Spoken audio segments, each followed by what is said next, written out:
Encontro com o Autor, eu vou conversar com o doutorando em Direito Civil pela USP, mestre em Direito Civil comparado pela PUC de São Paulo e vice-presidente da Comissão de Direito Civil da OAB São Paulo, Mário Luiz Delgado. Ele está aqui para falar sobre seu livro Codificação, Descodificação, Recodificação do Direito Civil Brasileiro.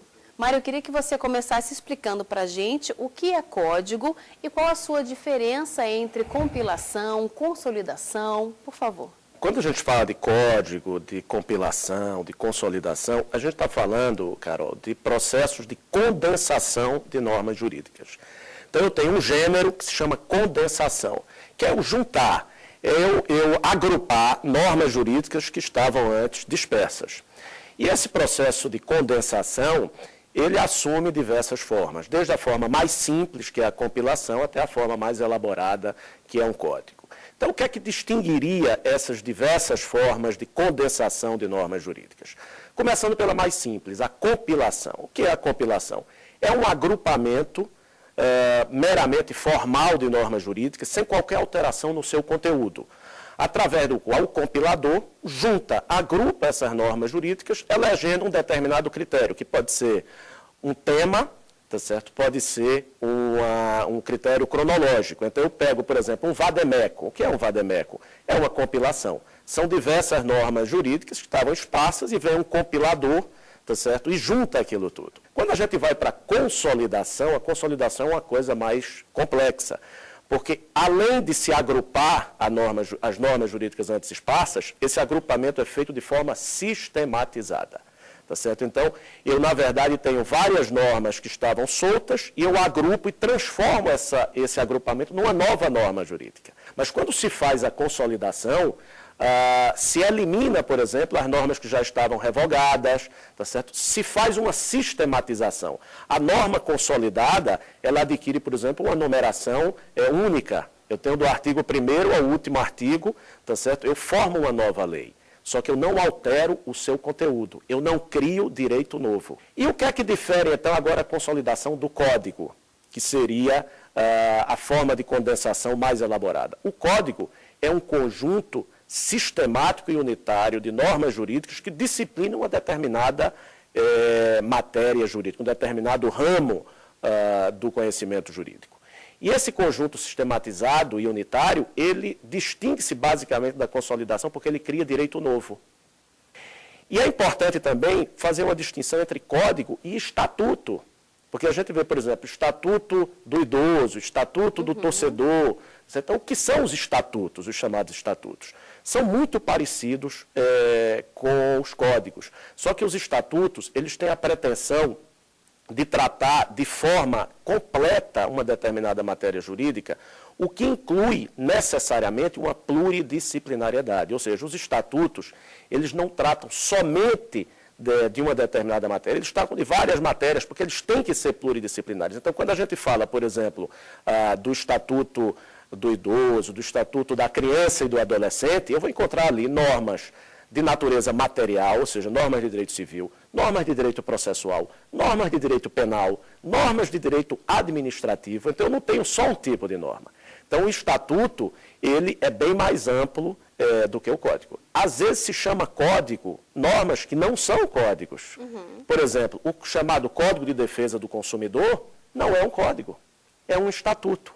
Ele não é código do ponto de vista formal, porque ele não foi submetido a processo legislativo de código, ou seja, ele não tramitou na Câmara como código, ele foi apresentado como um projeto de lei ordinária, não projeto de código, tá certo? E do ponto de vista material, ele também não é código, porque ele é pluridisciplinar, tá certo? Ele tem ali normas, tanto de direito do consumidor, mas normas de direito civil, de direito administrativo, de direito penal, de direito processual civil, tá certo? Então, por isso que é um estatuto e não um código. Por que esse título? Codificação, descodificação, recodificação? Eu demonstro, através até da análise do direito comparado e da própria história do direito brasileiro, que ele é um processo cíclico de repetência constante, tá certo? Onde ocorre a evolução do direito, melhor dizendo, é marcada por esse processo de concentração, fragmentação e reconcentração das fontes. Então, por que codificação, descodificação, recodificação? Porque é exatamente isso que acontece. Eu tenho uma fase em que existe a codificação, há necessidade, a sociedade sente a necessidade de concentração, de condensação das fontes, aí se faz a codificação, mas logo após o processo de codificação, isso é natural, uma decorrência natural da evolução da própria sociedade, que evolui muito mais rápido do que as próprias leis, inicia-se a fase de descodificação, que é de dispersão. Quer dizer, são matérias que poderiam estar no Código Civil e que começam a ser tratadas em outras leis, fora do Código, leis extravagantes. A gente fala extravagantes, não quer dizer que sejam esdrúxulas, são leis que vagam extra, que vagam fora do Código. E aí você tem a fase de descodificação.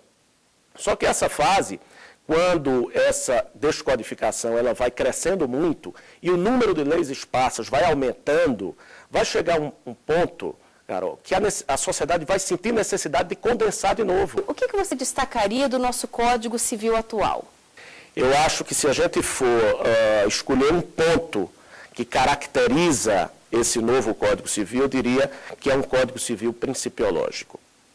Ao contrário do Código Civil anterior, de 1916, que foi elaborado num processo de codificação próprio daquela época, tá certo? Onde se havia a pretensão totalizante do século XIX, ou seja, o Código ele tinha a pretensão de disciplinar tudo, de conter tudo, tá certo? E isso, naturalmente, era impossível, tá certo? E por isso, os códigos do século XIX atualizaram rapidamente, porque era impossível ele pretender disciplinar tudo. O código atual não, ele não quer ser um código totalizante, ele quer ser um código apenas central e não total. Ou seja, ele não trata de tudo, ele traz os princípios gerais. Você tem um código principiológico, é um código repleto de cláusulas gerais, de conceitos jurídicos indeterminados. É um código que se confessa incompleto. Ele diz, eu sou incompleto. De ser completo, mas eu quero trazer as linhas mestres, os pilares, os princípios. Eu quero ser o centro do ordenamento jurídico privado e não todo o ordenamento jurídico privado. Bom, e você participou dessa última etapa de elaboração do nosso código, não é? Fala um pouquinho sobre essa experiência. Olha, foi uma experiência que eu diria talvez a mais rica de toda a minha vida, que eu tive a oportunidade de assessorar o último relator geral do projeto de lei que deu origem ao novo Código Civil brasileiro. E tivemos a oportunidade de debater com a sociedade inteira, com a comunidade jurídica, tá certo? Os principais pontos desse projeto. Tivemos uma dificuldade imensa, porque haviam críticas atrozes ao projeto de Código Civil, por conta da longa tramitação legislativa. Era um projeto que havia começado a tramitar em 1975. Eram 26 anos de tramitação. E, naturalmente, muitos pontos do projeto já estavam desatualizados e nós tivemos, junto com o relator, que foi o saudoso deputado Ricardo Fiuza, que empreender um trabalho hercúleo de atualização desses pontos. Mas um trabalho que foi extremamente rico, tá certo? De conhecimento, de conquistas, de amizades, e certamente não resultou numa obra perfeita, porque não existe obra humana perfeita, mas eu tenho o orgulho de dizer que ajudei, com muita modéstia, a finalização desse trabalho. E, na sua opinião, qual a contribuição da sua obra, já que outros códigos estão em elaboração? Eu acho que, se eu for destacar um aspecto da contribuição, é demonstrar aos que estão trabalhando em outros projetos de código exatamente o que aconteceu com o projeto de Código Civil, não só esse projeto, o último, onde eu participei dessa etapa final de elaboração, mas também os outros projetos, porque eu conto aí o que aconteceu nas diversas tentativas de se elaborar um Código Civil para o Brasil. E demonstro, tá certo, que entre os fatores necessários para a aprovação de um código, existe a necessidade social, ou seja, ninguém aprova um código sem que a sociedade sinta a necessidade desse código, e, paralelamente, o forte apoio político. Sem apoio político, tá certo, não há condições de se elaborar um código, qualquer que seja ele. E a história dos códigos civis do Brasil, dos diversos projetos fracassados, demonstram exatamente isso. Mário, muito obrigada pela sua presença e parabéns pela obra. Obrigado.